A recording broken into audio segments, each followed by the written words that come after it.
warahmatullahi wabarakatuh. Selamat pagi, salam sejahtera.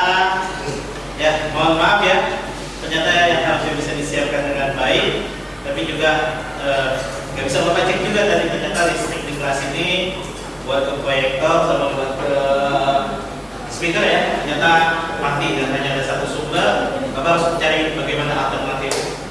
Tentunya alhamdulillah alternatifnya bisa ketemu pakai kabel roll, pakai dua kabel roll ini. Baik, bagaimana kabar kalian pada hari ini?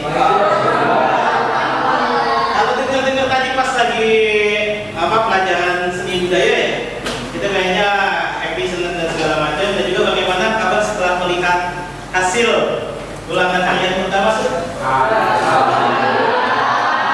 Memuaskan nggak? Ya, nggak memuaskan. Kalau nggak memuaskan, nanti kalau yang sudah KKM ya silakan nanti pengayaan, Bapak kasih berikan pengayaan gitu ya. Kalau yang memang masih remedial, nanti kita akan sudah remedial tentunya. Ya, baik. Sebelum memulai pelajaran hari ini, silakan ketua kelas dipimpin dulu. Siap. Sebelum kita mulai pelajaran, mari kita berdoa. Tanggapan masing-masing berdoa dimulai.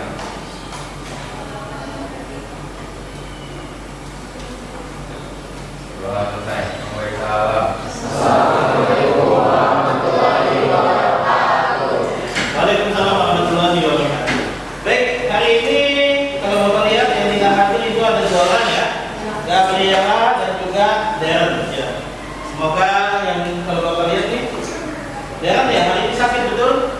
Ya, kita doakan semoga Darren bisa segera lekas sembuh ya. Kalau nggak salah juga Darren waktu pelajaran Bapak terakhir nggak masuk juga ya, sakit juga ya. Ya, sakit. Jadinya semoga bisa masuk dan mengikuti belajar. Ya, sebelum belajar coba dilihat kanan kirinya apakah ada sampah di kalian, di kolongnya juga apakah ada sampah, coba dilihat terlebih dahulu ya. Karena memulai pembelajaran yang kotor itu tidak baik bagi pembelajaran kita ya. Kalau mungkin ada sampah, silakan Bapak kasih waktu untuk bisa dibuang.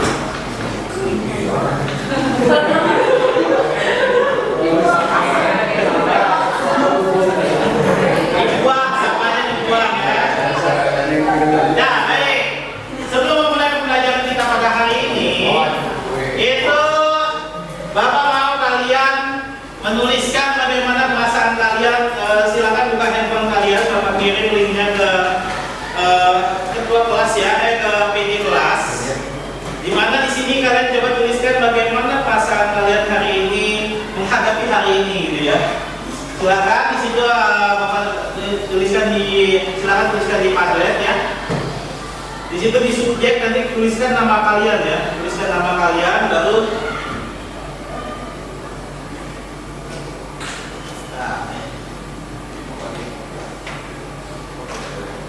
Sambil Bapak ini bekas laptopnya ternyata laptopnya juga habis ya. Habis ini semuanya. Ya, tuliskan perasaan suasana hati kalian dengan satu kalimat. Apakah kalian senang, bahagia dan sebagainya. Di subjek ini dituliskan nama kalian ya. Ini sudah ada beberapa yang bergabung nih. Gimana pertanyaan? Ya, yang 16 itu.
Wah, oke. Wah, siapa nih? Ya, kamu langsung ada kuning. Ya, AI-nya mau baca apa kamu ada kuningnya tuh? Baik, oke, cukup. Ya, di sini Dada sedang senang, Fikioto senang, Tansia senang, Zaki senang. Coba deh mainnya beda gak? Kevin bahagia. Ben malas. Kau pengen bertanya sama aku ini, kenapa bukan kamu malas Ben? Nah, yang lain yang saya Ben diam dulu. Silakan Ben. Nama lu Ben? Ya, yang lain diam. Kita dengar. Nah, excited. Kenapa Ben?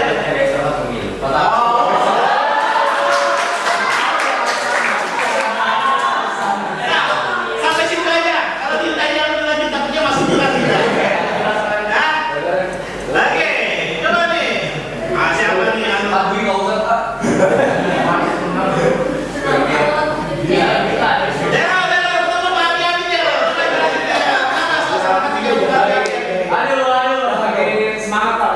Oh, semangat belajar ya.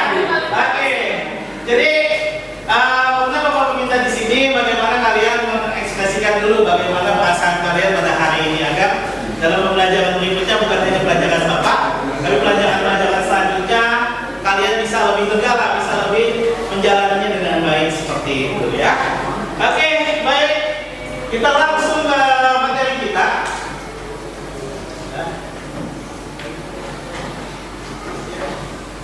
Kalau masih layak lebih ya. Ya, coba perhatikan gambar berikut ini. Ya, materi review sedikit materi sebelum materi hari ini. Akhirnya kita materinya adalah tentang Sumpah Pemuda ya. Materi tentang Sumpah Pemuda. Yang dimana ya nggak tahu ya Asia di mana musim Sumpah Pemuda tahu kan kamu di mana tuh? Di Jakarta. Virtual loh. Hah? Lupa. Itu ke museum dia lama-lama berjalan. Nah, ya Caca, museum Sumpah Pemuda di mana museum Sumpah Pemuda tuh? Jakarta Pusat itu sebelah mana? Jakarta Pusat itu luas. Ayo.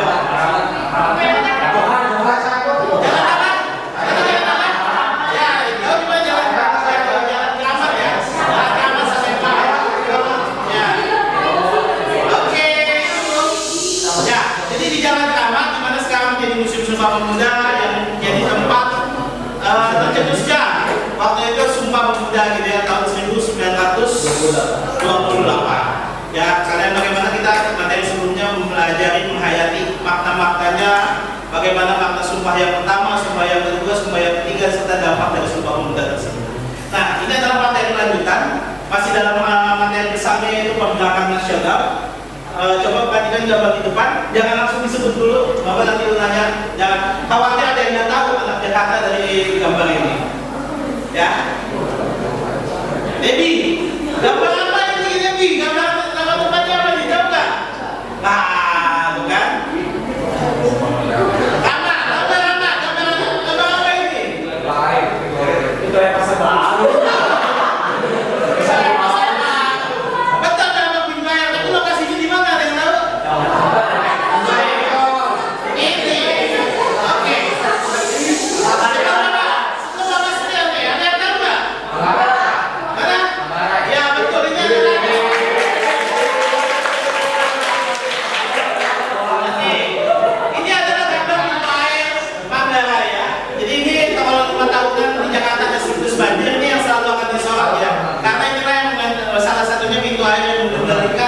Terjadinya banjir di wilayah Jakarta dan sekitarnya. Ya, pintu air Manggarai. Nanti kenapa ada pintu air Manggarai dan sebagainya kita pelan-pelan kita akan telusuri. Yang kedua, coba perhatikan gambar ini. Yang tahu ini gimana nih? Asia, gimana nih Asia? Ini salah satu mall di Jakarta yang ada apa yang memiliki perumahan di atas gedung di atas mana? Oke, yang tahu itu mana?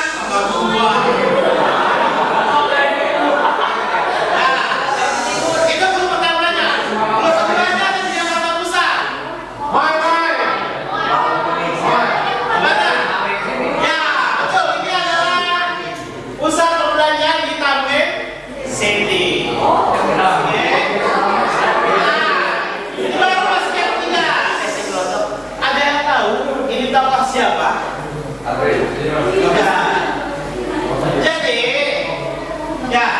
Jadi dihubungkan coba sama guru 1, kedua, ketiga, sama guru ketiga ini. Jadi yang kita bahas di sini, yang kita lihat ini adalah untuk memasuki materi ini kita harus tahu tokoh ini. Tokoh ini adalah yang tadi namanya adalah yang dijadikan dalam pusat perbelanjaan, yaitu adalah Muhammad Husni Tamrin. Dan Muhammad Husni Tamrin itu adalah orang yang mencetuskan ide bagaimana di kota Batavia atau kota Jakarta sekarang membuat sebuah bendungan, bukan bendungan, tadi apa, pintu air Manggarai tersebut. Dan di belakang pintu air Manggarai itu ada yang namanya banjir Kanal Barat, dan itu adalah ide dari Muhammad Husni Tamrin tersebut ketika dia menjadi seorang dewan kota di Batavia. Untuk memperdalam mengenai Husni Tamrin, ini ada videonya. Khawatir nggak bisa diputar ya, bentar Bapak kecil dulu.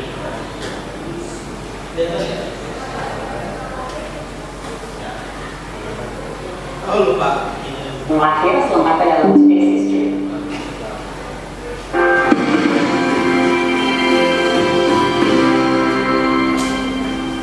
16 Februari 1894, Muhammad Husni Tamrin lahir di Sawah Besar, Jakarta. Tamrin dikenal gigih dalam berjuang dan membentuk Indonesia untuk bersatu dan merdeka. Akibat perjuangannya, pemerintah Belanda menjadikannya tahanan rumah sampai akhir hayatnya. Dan sejak kecil, ia dikenal cerdas dan suka bergaul dengan masyarakat dari segala lapisan. Pendidikan kolonial yang ditempuhnya mengimbangi belajar mengaji, membuatnya bergerak maju tanpa meninggalkan identitas kebetawiannya. Pada tahun 1919, Tamrin terpilih menjadi Dewan Kota Jakarta dan bergabung ke dalam Bosrat atau Dewan Rakyat mewakili pribumi. Dan tahun 1960, Presiden Soekarno mengangkatnya menjadi pahlawan nasional.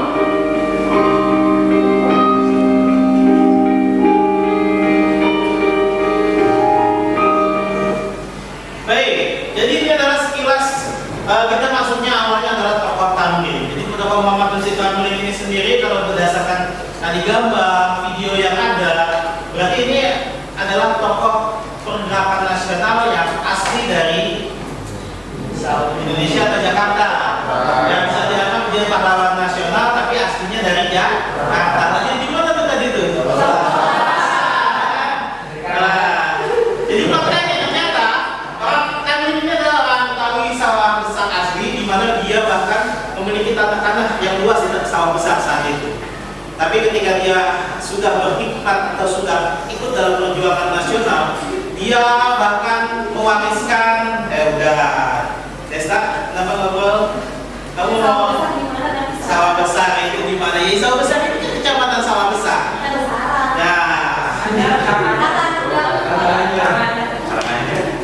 Jadi Tamrin ini adalah tokoh yang nyentrik pergerakan nasional dan tokoh yang aktif pada masa akhir pemerintah kolonial Hindia Belanda. Nah, jadi materi kita itu adalah masuk melalui Tamrin, di mana dari tokoh Tamrin ini adalah tokoh yang aktif pada masa akhir pemerintahan kolonial Hindia Belanda. Kalau tadi ada tokohnya yang lokal, itu ada peristiwa lokalnya. Secara global atau secara dunia, akhir pemerintahan kolonial Hindia Belanda itu secara global juga ada peristiwa-peristiwa luar yang mempengaruhi terjadinya kehidupan masyarakat Indonesia atau masyarakat Hindia Belanda saat itu. Ada yang pertama adalah Perang Dunia I. Perang Dunia pertama, kemudian ada yang kedua adalah wabah flu Spanyol. Nah, Perang Dunia pertama ini adalah negara-negara Eropa saling berperang. Ya, jadi agak kurang asing kalau materi sejarah sekarang, karena materi sejarah sekarang nggak bahas secara detail. Kalau materi yang sejarah putih langsung membahas secara detail mengenai Perang Dunia dan sebagainya. Kemudian ada wabah flu Spanyol, jadi gara-gara perang muncullah wabah flu. Ya, perang itu ada pihak yang mati ya. Ya, pihak yang mati bangkai jenazahnya itu membusuk dan sebagainya, menimbulkanlah flu, wabah flu. Kalian yang mengalami kan wabah seperti itu? Ya, kita mengalami yang namanya wabah COVID-19 gitu ya. Kemudian setelah Perang Dunia kedua terjadi krisis ekonomi, terjadi yang namanya Malaysia. Kemudian dari Malaysia ternyata muncul yang namanya Perang Dunia kedua. Dan di Perang Dunia kedua inilah tamat dari negara kolonial Hindia Belanda. Hindia Belanda menyerah pada nanti 6 Maret 1942. Sementara situasi politik di Hindia Belanda, khususnya masyarakat pribumi. Ya, tadi ada tokoh Tamrin tadi, tokoh Tamrin yang sangat dominan di masa akhir Hindia Belanda. Yang bersangkutan Muhammad Musti Tamrin itu gambarnya. Secara nasional perjuangan di akhir Hindia Belanda ini lebih banyak dilakukan di yang namanya Volksraad. Tidak ada lagi PNI, tidak ada lagi Sarekat Islam yang bikin rapat-rapat besar, terus juga bikin yang namanya orasi-orasi terbuka. Tapi semua perjuangan nasional ini sudah dilakukan di dalam Dewan Rakyat yang disebutnya sebagai apa jadi? Dewan Rakyatnya? Volksraad. Ya, kamu mengantuk ya? Tadi belum.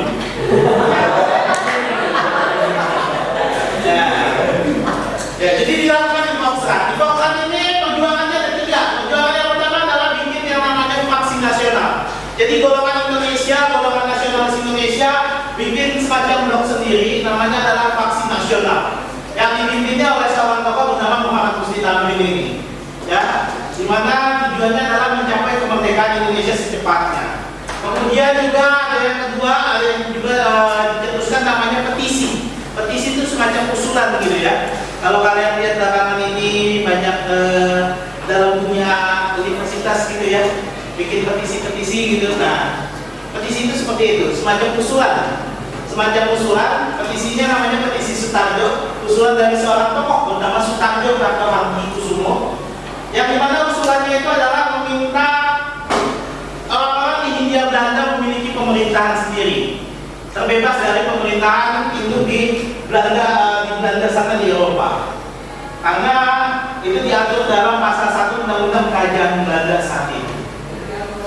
Di mana hasil petisinya sendiri ini akhirnya pada akhirnya sampai di Kerajaan Belanda ditolak, dianggap warga Hindia Belanda, warga Indonesia itu belum siap memerintah sendiri, masih perlu diperintah sama orang Belanda. Yang ketiga ada Musti Muhammad Musti Tamrin, di mana Muhammad Musti Tamrin ini selain bikin vaksin nasional, beliau juga bikin petisi, bikin mosi gitu ya, bikin mosi di mana pengen mengganti, mempopulerkan bahasa Indonesia, istilah-istilah Belanda diganti istilah-istilah bahasa Indonesia yang sebelumnya berasal dari bahasa Melayu. Jadi hanya dengan 3 cara ini. Kenapa dengan 3 cara ini? Nanti kalian sendiri yang mengeksplorasi. Kenapa sih perjuangan di akhir masa kolonial Hindia Belanda ini hanya terjadi dan dominan di dalam yang namanya Dewan Rakyat atau Volksraad. Sampai sini ada yang mau ditanyakan? Silakan. Ya. Ini Pak, Ya. ini sebenarnya akhir Hindia Belanda itu ada dalam waktu namanya Pak? Ya, akhir Hindia Belanda itu kalau di dalam periode kan tahun itu sekitar dari tahun 39, dari tahun 1930 sampai 1942. Itu udah memasuki fase akhir.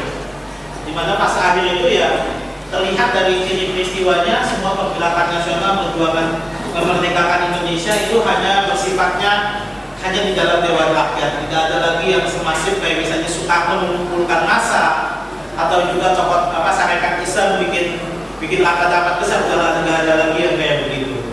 Atau bikin tulisan di media gitu ya, di media cetak saat itu yang mengikuti pemerintah udah nggak ada. Semuanya fokusnya hanya dilakukan di dalam Volksraad ini. Tapi kenapa harus di dalam Volksraad fokusnya? Nah, ini nanti kalian akan eksplor karena Bapak akan membagi kalian di dalam kelompok untuk membahas itu. Sampai sini ada yang bertanya lagi? Oke, kalau tidak ada yang ingin ditanyakan, kita langsung saja mengingat waktu ya. Nah, PPT-nya tadi Bapak kirim. Bapak sudah berbagi kelompok. Sesuai kelompok waktu itu kita pernah melakukan asesmen awal ya tentang biaya belajar kalian dan sebagainya gitu ya. Bapak sudah bikin kelompoknya. Nah, jadi di dalam kelompok ini kalian akan mendiskusikan beberapa pertanyaan. Ada 3 pertanyaan yang harus kalian diskusikan. Pertanyaannya adalah ini. Bagaimana yang pertama, apakah ada pengaruh dari perjuangan bangsa Indonesia di Volksraad terhadap kemerdekaan bangsa Indonesia? Bisa juga ya? Oh, salah bukan yang ini, sorry.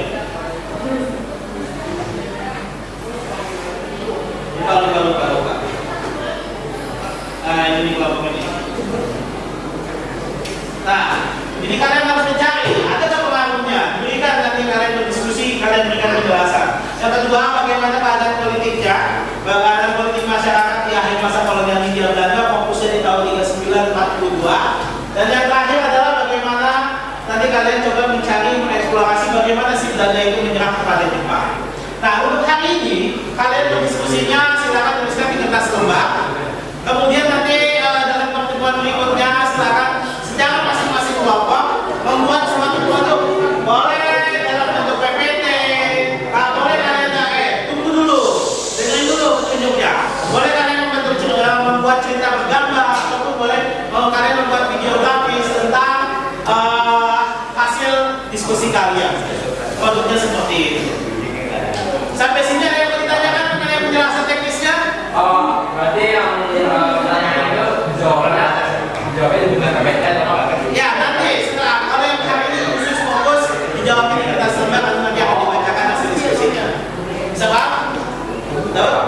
Oke, silakan teman-teman kelas 10 sudah tulis dari masing-masing satu.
Satu aja.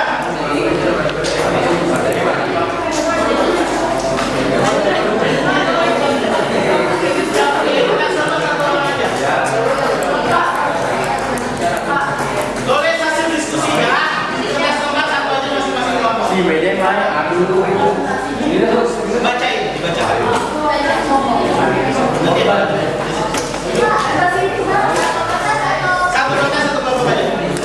Silakan diskusi mengenai yang pertanyaan ini. PPT-nya cuma begini ya. Kita bikin PPT juga teman-teman.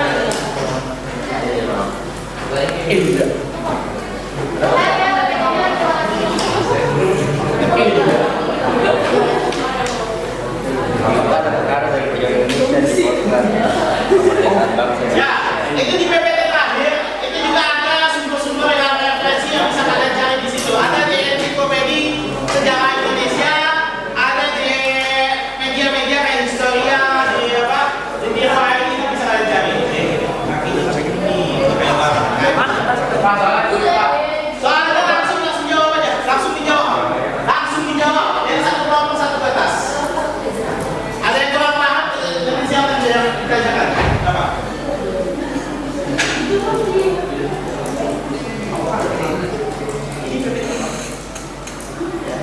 PPT pertanyaan aja kayak gitu.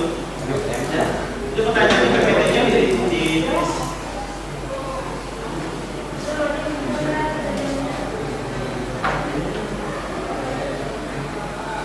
silakan berdiskusi, mencari dari jawaban-jawaban yang tadi gitu ya. Jawaban-jawaban pertanyaan, coba kalian temukan solusi dari pertanyaan-pertanyaan itu. Itu kan ada 3 referensi ya, bisa itu kalian gunakan dari di situ.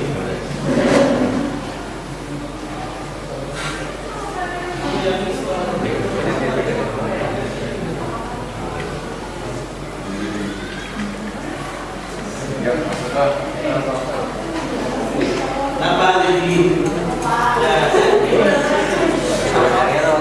tadi tidur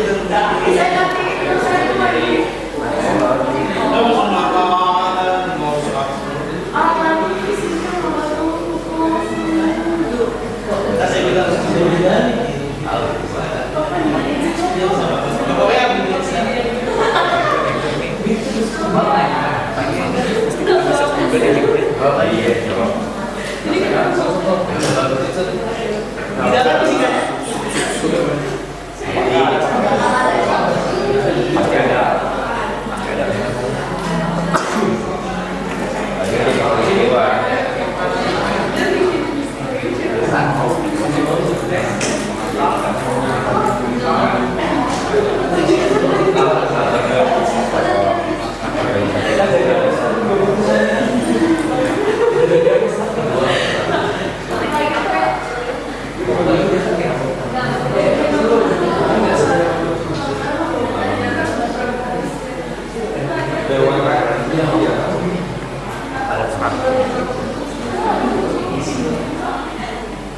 Ya silakan cari.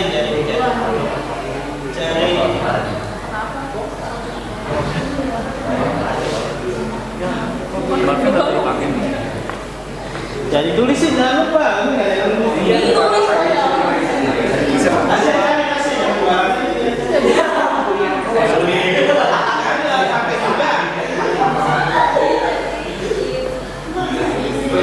Kasih.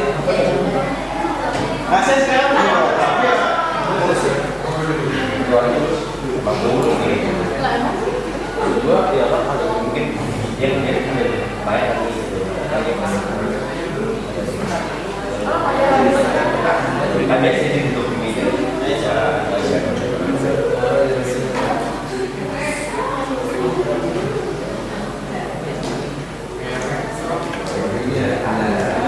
Tapi benar kan ini? Tapi ini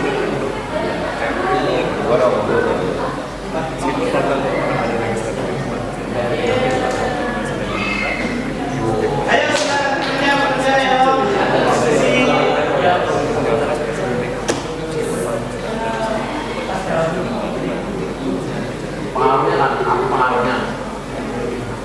Apa Anda selalu Anda ada apa? Ya ini harusnya itu mempersiapkan bangsa Indonesia secara politik dan mental untuk Juga ya silakan negara yang sudah sangat ya karena perjuangan aku masalah begini Ya, dapat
Itu nomor 2 sama yang masyarakat, sama yang masyarakat tadi?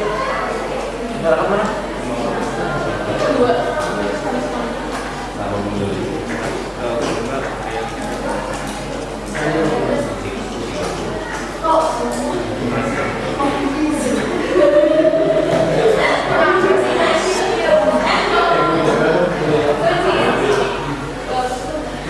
Ayo fokus ya. Udah 9:31 nih, 10 menit lagi. Ya.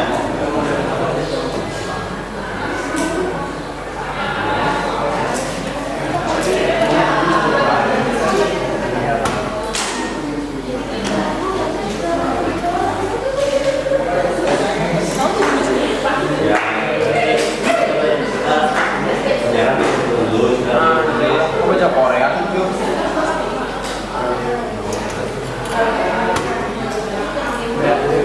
Betul, sebentar ya. Kondisi ekonomi juga. Kan kondisi ekonomi, kondisi masyarakat.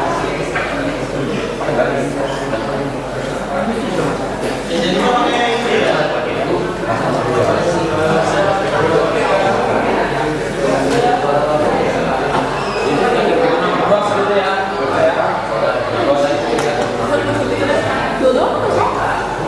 Satu soal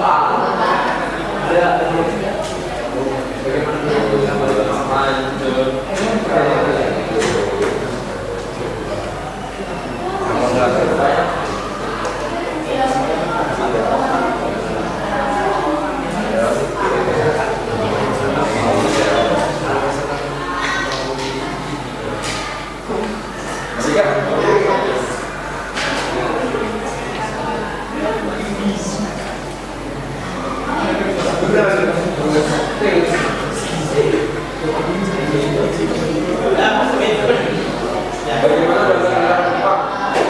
Dengan dikerjati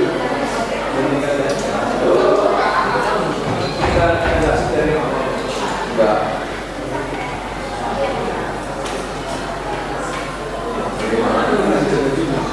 Gimana ya? Bagaimana ya?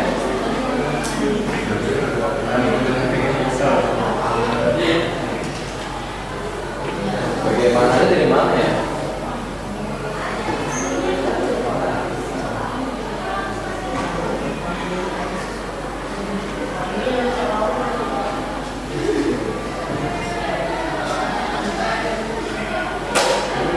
Jepang masuk ke India Belanda itu berarti menguasai itu berapa?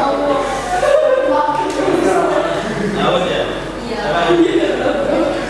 Diskusi yang dengan yang lain. Maaf ya. Terserah ya, apa saja.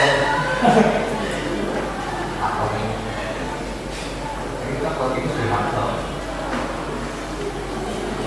Kalau tadi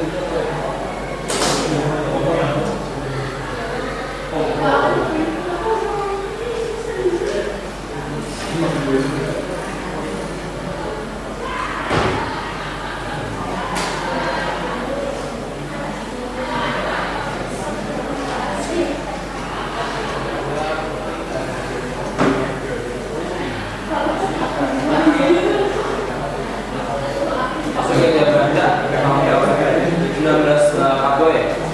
Enggak dong. Masuknya dia Belanda tahun 1942.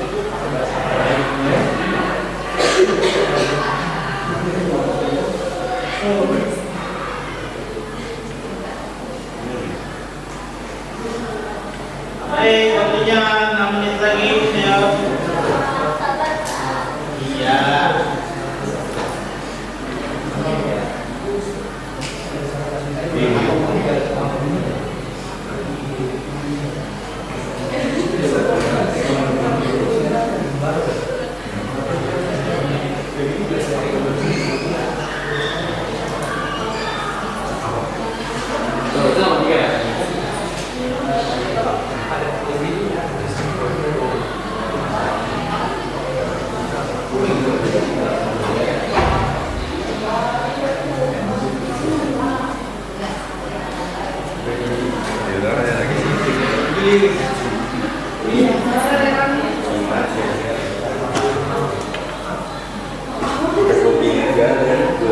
Yang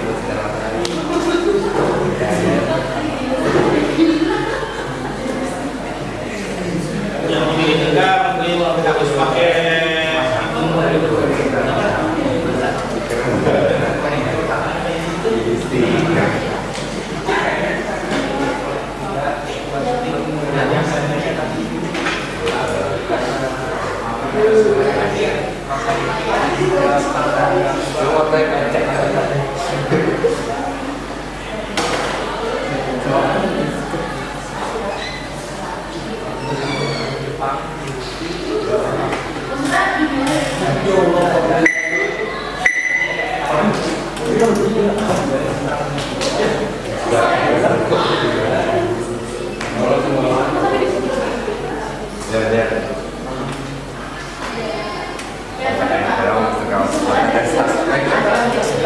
ya biar lebih jelas waktunya nih ya.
Peningkatan ketidakpuasan terhadap pemerintah kolonial dan munculnya gerakan-gerakan nasionalis. Lalu soal nomor 3, bagaimana Belanda menyerah pada Jepang pada tahun 1942? Hasilnya di sini adalah Belanda menyerah pada Jepang tanpa syarat pada tahun 1942. Kekalahan Belanda ini disebabkan karena keberhasilan Jepang menduduki sebagian besar daerah Hindia Belanda termasuk Batavia. Terdapat juga masalah internal. Wilayah induk Belanda diinvasi oleh Jerman, sedangkan wilayah jajahannya diinvasi oleh Jepang. Karena ini yang membuat Belanda menyerah tanpa syarat kepada Jepang. Sekian presentasi dari Romo kami. Terima kasih. Ya.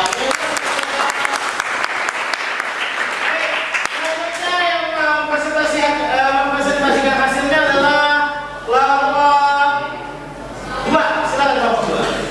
Siapa? Kelompok Asia yang mau membacakan? Oke. Asia aja lah, Asia sering main ke kelas berapa aja lah.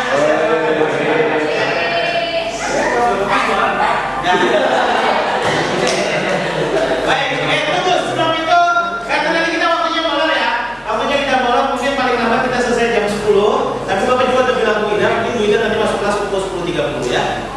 Jadi istirahatnya dimundurkan. Nanti Bapak bilang juga ke piket ya, biar kalian bisa ngekatin. Silakan kelas ya.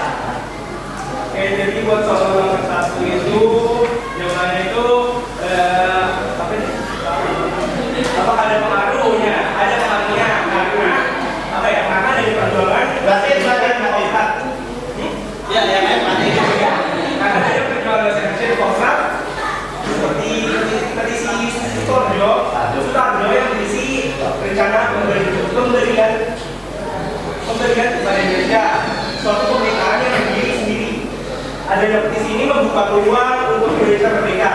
Walaupun masa penjajahan Belanda sudah diganti dengan Jepang sebelum perjuangan tersebut, dan mungkin itu cuma janji manis Belanda aja pada Indonesia. Tapi karena petisi tersebut dan beberapa perjuangan dari Kontras itu bisa menimbulkan semangat nasionalis bangsa Indonesia sehingga bisa melakukan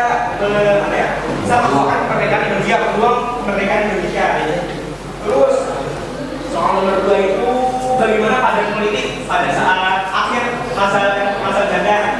Jadi itu karena keadaan dan seni politik masyarakat di akhir Belanda itu di akhir masa Belanda itu dia bebas berpendapat dan ada kontrak sehingga bisa membendung semua pendapat dari masyarakat. Selain itu juga karena kan di akhir masa Belanda kan ada perang dunia kedua ya, terus juga ada banyak korban, sehingga membuat Belanda itu terikat sama Jepang karena Jepang juga berusaha buat menduduki Indonesia untuk mencari sumber daya, sehingga posisi Belanda di Hindia Belanda itu mulai tergeser tahun-tahun di Hindia Belanda. Terus yang ketiga, bagaimana Belanda menyerah pada Jepang? Nah, karena kekuatan Belanda ini melemah akibat adanya konflik internal, baik karena perang ataupun karena ada masalah di internalnya, juga ada banyak wabah mungkin menyebabkan Belanda itu kalah saing sama Jepang, dan Jepang itu kan semakin kuat kan posisinya saat ada perang dunia kedua, sehingga Jepang berhasil menduduki banyak wilayah-wilayah penting di Belanda. Dan karena itu Belanda menyerah tanpa syarat pada Jepang melalui perjanjian Parijat. Oke, jelas.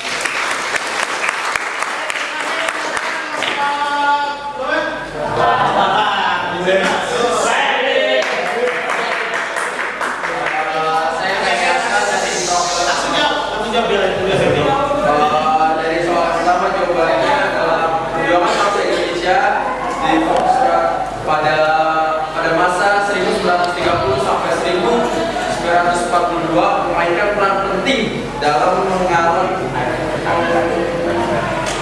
dukungan untuk kemerdekaan. Meskipun tidak langsung mencapai kemerdekaan, partisipasi di Foxtrot membuka ruangan politik untuk menyamakan aspirasi nasional dan membangkitkan kemerdekaan di kalangan rakyat. Perdebatan dan tuntutan di Foxtrot menjadi langkah awal menuju perubahan politik yang mendukung perjuangan kemerdekaan Indonesia.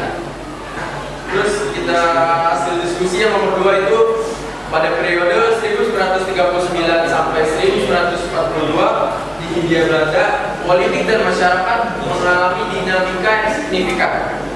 Perang Dunia II memainkan peran penting dalam perubahan ini. Politik kolonial Hindia Belanda menghadapi tekanan dari penduduk setempat yang semakin menuntut otonomi dan kemerdekaan. Kondisi ekonomi memburuk akibat dampak perang, memperparah ketidakpuasan di kalangan masyarakat. Terus poin yang terakhir nomor 3 itu pada tanggal 8 Maret 1942 Belanda secara resmi menyerah kepada Jepang di Kalijati, Subang, Jawa Barat. Peristiwa ini merupakan akhir dari perang antara Belanda dan Jepang yang berlangsung secara 3 bulan sejak Jepang menyerbu Hindia Belanda pada Desember 1941. Perang ini juga merupakan bagian dari Perang Dunia Kedua di kawasan Asia Pasifik, di mana berusaha untuk menguasai sumber daya alam dan wilayah strategis di Asia Tenggara.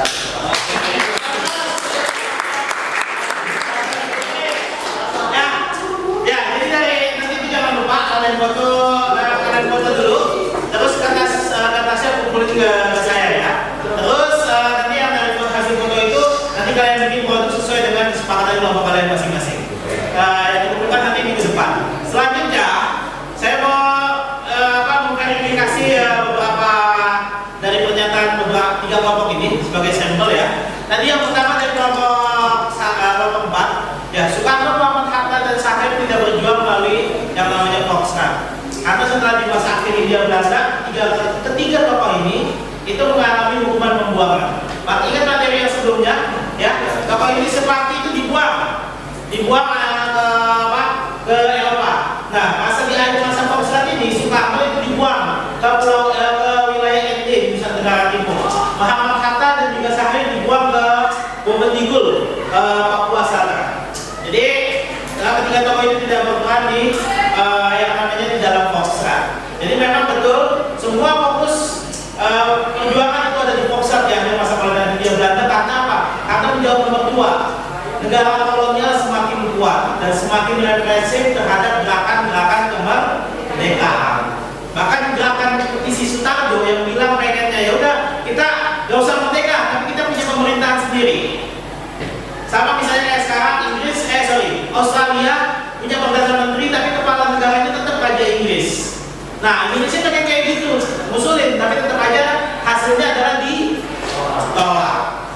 Ya, makanya nanti setelah penolakan itu Belanda juga tidak mendapatkan simpati masyarakat Indonesia. Akhirnya sampailah masa Perang Dunia Kedua, di mana negara induknya Belanda diinvasi sama Jerman di tahun 3940 gitu ya, 1939-1940.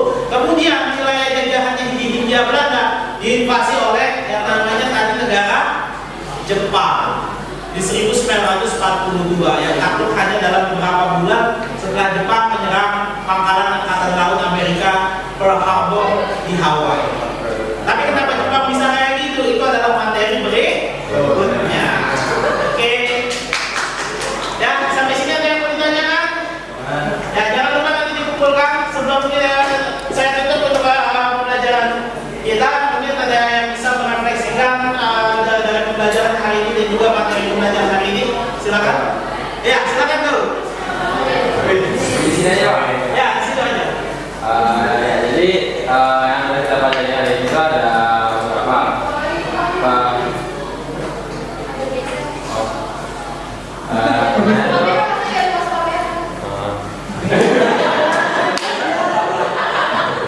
Jadi yang pertama itu ternyata peran Mehmet Tamrin itu ternyata ada sebagai pembuat bendungan ketua air di Manggarai, dan juga ternyata pada masa akhir pemerintahan kolonial Belanda beberapa terutama terus Spanyol, Malaysia, Perang Dunia Kedua, dan juga hingga pada Belanda menyerah pada Jepang. Setelah itu ternyata pada masa akhir pemerintahan kolonial Hindia Belanda, masyarakat itu perjuangannya melalui organisasi ini, yaitu namanya Volkskrant atau Dewan Rakyatnya Hindia Belanda, dan tidak berjuang secara terpisah-pisah, tapi tergabung dalam organisasi ini. Nah, salah satu gerakan organisasi ini yaitu adanya fraksi nasional, mosinya Tamrin, dan juga petisi dari Sutarjo. Nah setelah itu ternyata Hindia Belanda itu Batavia Belanda itu menyerah kepada Jepang karena Jepang setelah menguasai kota vital di Hindia Belanda yaitu Batavia dan menyerah secara tanpa syarat di Kalijati, Subang, Jawa Barat. Oke.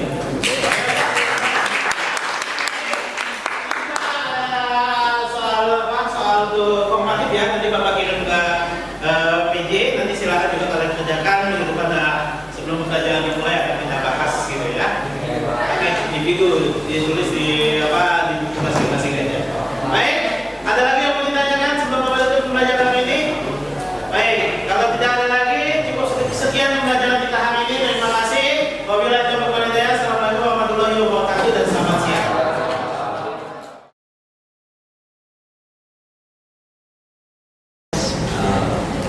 Setelah kita observasi, boleh nggak cerita gimana rasanya sekarang? Rasanya ini semua sebenarnya tadi pembelajaran dari apa yang saya rencanakan mungkin ada beberapa yang miss gitu, tapi saya berusaha sesuai dengan masih sesuai dengan L dari apa belajar. Bagian mana yang menurut Pak Dimas masih miss tadi, masih kurang? Kalau masih kurang sih Pak ya saya Pak masih karena memang saya menjelaskan materi ya, jadi masih ada sedikit yang menarik sehingga tadi kalau saya lihat tadi tidak masih kurang memperhatikan ya. Mungkin kalau bisa saya tangkap bagian yang kurang rare mungkin ketika anak kemudian agak kurang fokus dengan apa yang Pak Dimas jelaskan itu. Karena harus menjelaskan materi. Iya. Pak Dimas kan sudah sering ya untuk membuat strategi atau rencana pembelajaran seperti tadi yang meliputi pembelajaran berkreasi, juga memasukkan unsur budaya positif, unsur kompetensi sosial emosional. Rumit nggak sih? Sebenarnya sih rumit sih Pak. Sebenarnya kan itu ada Pak, tapi kan karena kita nggak tahu gitu, KSE, nggak tahu itu budaya positif gitu ya. Jadinya kita nggak memahami dan makanya juga saya baru paham bahwa itu adalah KSE, itu budaya positif, diferensiasi itu setelah baca itu gitu Pak. Nggak hal yang sebenarnya udah dijalanin gitu, tapi nggak disadarin gitu. Nggak paham teori-teorinya tentang 3 hal itu Pak. Bahwa mungkin rasanya rumit ya, tapi setelah Pak Dimas melakukan beberapa kali, gimana? Ya ternyata ya memang yang sering Sudah terbiasa dilakukan.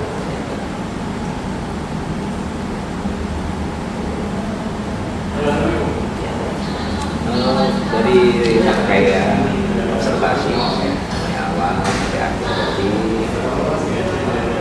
saya melihat memang sebenarnya sudah sesuai dengan belajar yang Pak Dimas ajar tadi. Di awal-awal itu apa sih yang Pak Dimas siapkan strategi untuk agar anaknya sesuai dengan skenario yang diharapkan? Saya lihat sih di modul sini ada pengelompokan dana yang pada saat tinggi terkait itu. Jadi memang sudah saya lakukan sebenarnya awal ya. Saya sudah melakukan asesmen diagnostik gaya belajar mereka.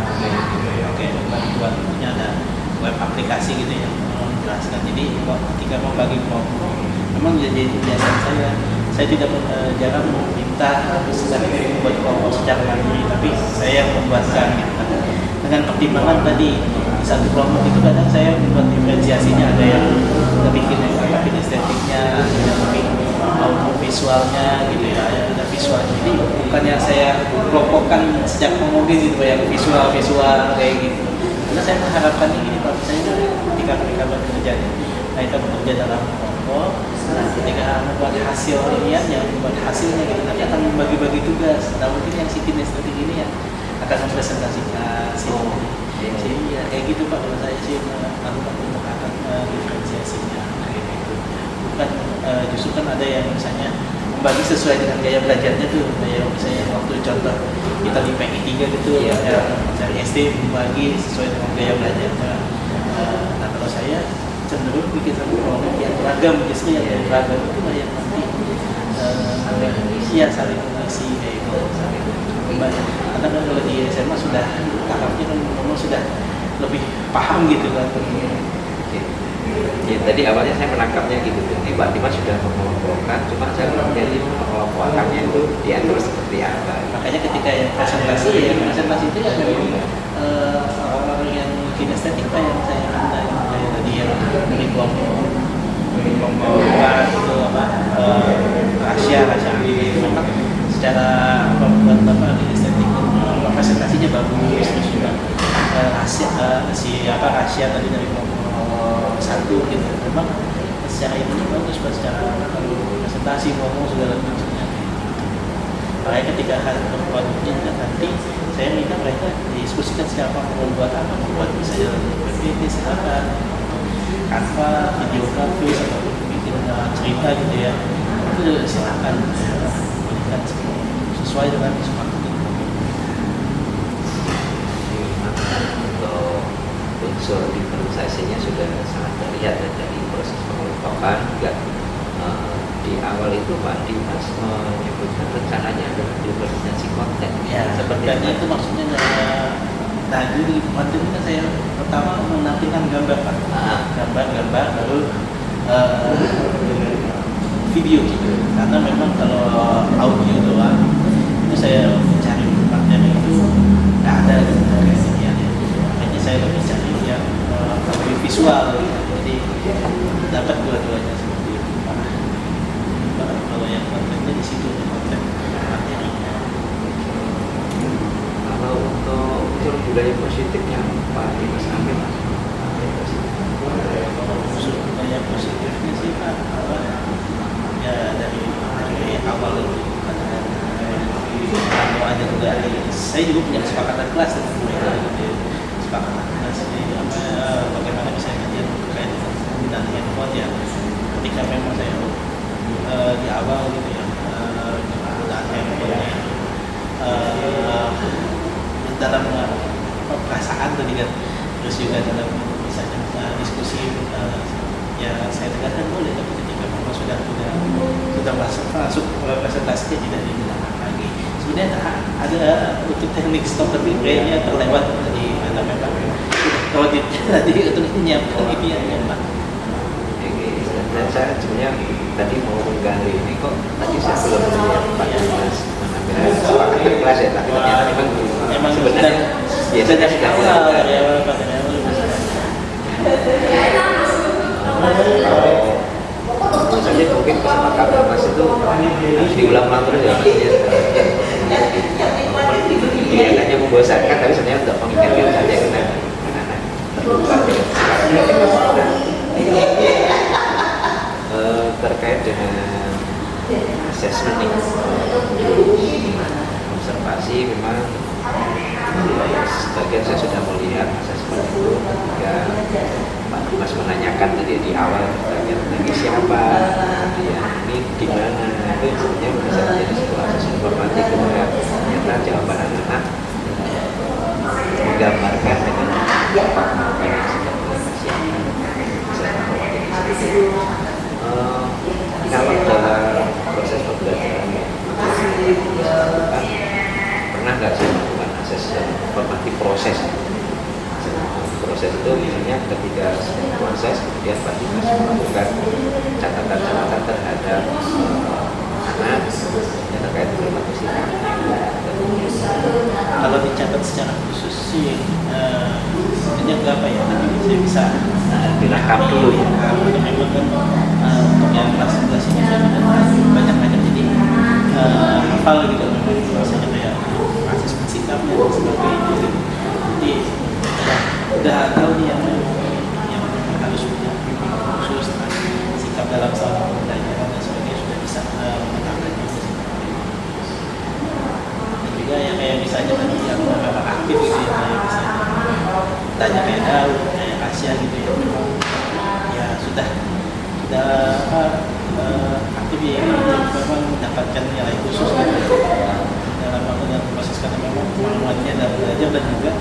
pertanyaan dan pertanyaan yang kayak itu pertanyaan umum, bukan sekedar nanya gitu. Karena ada ya anak ini juga yang sekedar nanya gitu ya. Karena apa saya minta tanya gitu, tapi kalau kamu nggak ada yang bertanya itu untuk apa, untuk mengajukan pertanyaan.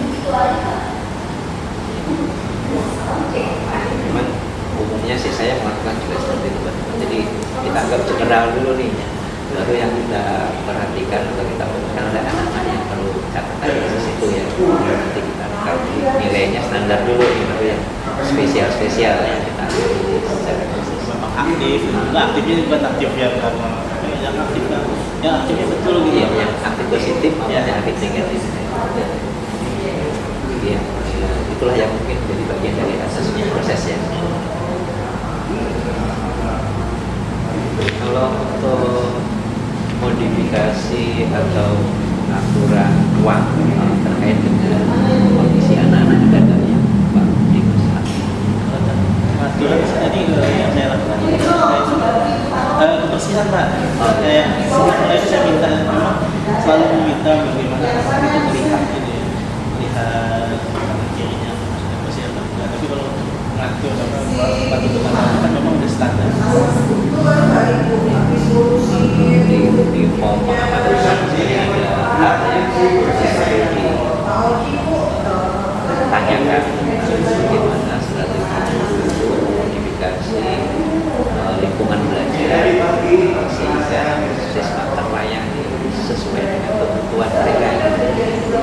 Kalau yang Pak Dimas lakukan yang pernah kita selain pada seperti modifikasi tempat belajar anak-anak terlayani sesuai kebutuhannya. Jadi peraturan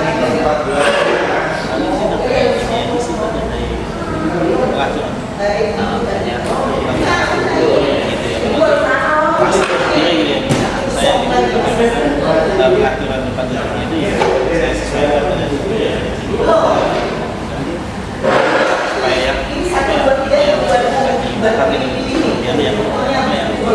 yang juga bisa ada dan itu saya dapatkan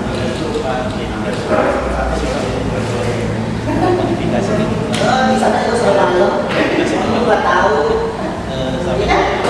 itu sulit gitu karena memang udah standar jadi penilaiannya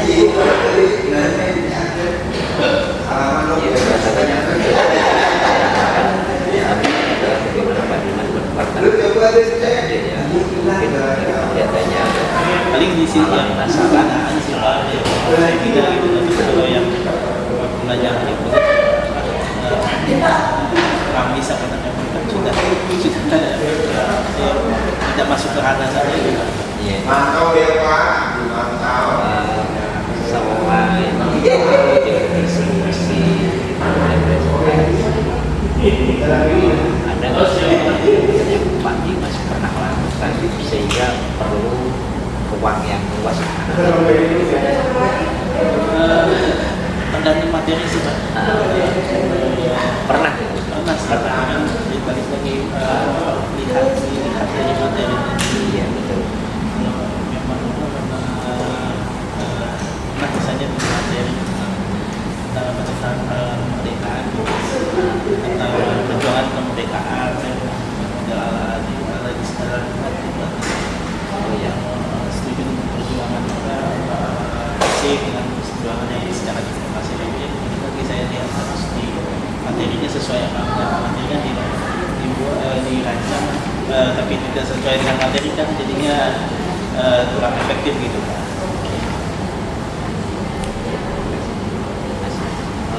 Kita ini sebenarnya kan supervisi klinis itu berawal dari anggapan tujuannya adalah untuk mengembangkan proses pembelajaran kita.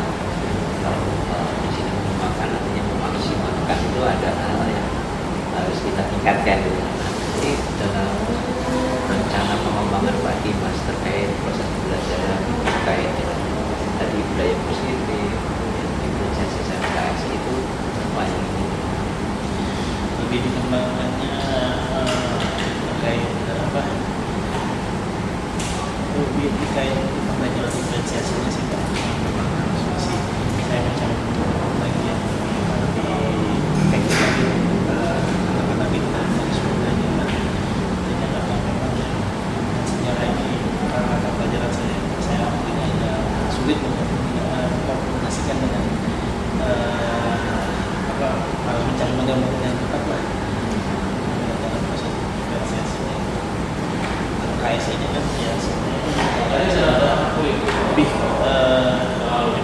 murid saya coba ya tadi misalnya tanyakan perasaan mereka hari ini gitu.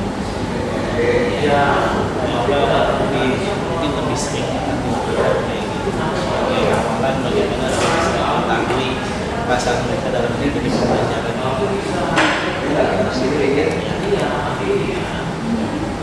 Kalau kurikulum merdeka kan identik dengan belajar yang fun, tapi juga tidak dari tujuannya ingin dicapai.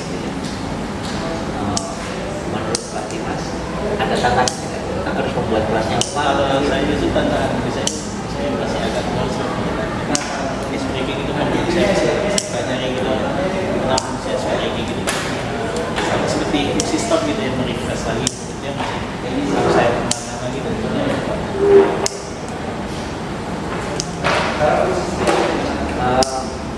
Saya masih menangkap ada 3 poin yang bisa dari yang Pak Dimas. Pertama tadi terkait dengan pengayaan diferensiasinya ya, diferensiasi yang seperti apa yang bisa dimaksimalkan. Kemudian juga Pak Dimas juga ingin mengembangkan model-model yang tepat, menarik, dan tadi bagaimana membuat kelas itu cepat tapi juga juga tidak terabaikan. Mungkin nanti Pak Dimas bisa mengembangkan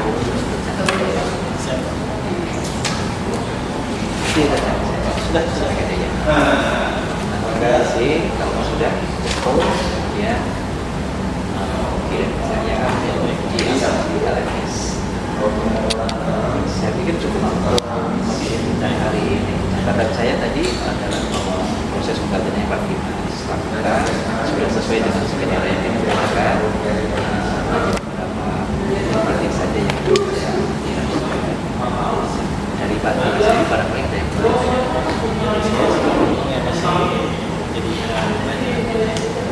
Jadi penguatan sih Pak, kayak jadi settingnya masih sudah sering untuk melakukan yang tepat atau belum gitu ya. Kalau contoh terutama saya nyari referensi gitu untuk pembelajaran kayak diferensiasi itu tidak variatif kayak misalnya SD maupun SMP gitu. Kalau untuk pelajaran-pelajaran yang lain saya terus cari lagi sih Pak. Tepat atau betul gitu. Kalau tadi terkait konten sih gini ya, masih diferensiasi konten dalam bayangan saya itu saya juga belum ketemu juga Pak Dimas sudah menyiapkan konten-konten untuk kelompok tertentu yang berbeda gitu. Kalau tadi saya melihatnya masih general kan ya, ini sifatnya klasikal, cuma Pak Dimas menambahkan video, gambar, cuma semuanya jadi fokus ke situ. Menurut saya mungkin kalau misalnya di kelompok itu tadi diskusinya itu ada juga yang menggunakan kontennya berbeda seperti iya. Nah untuk penutupnya terkait dengan PI 5 nanti yang tadi Pak tanyakan, sebenarnya PI 5 proses CKP itu sudah bisa cek itu yang nanti kemarin sebenarnya teman-teman sudah melakukan semuanya di aksi nyata. Iya, makanya kita bingung gitu. Iya, lihat referensi juga dari teman-teman.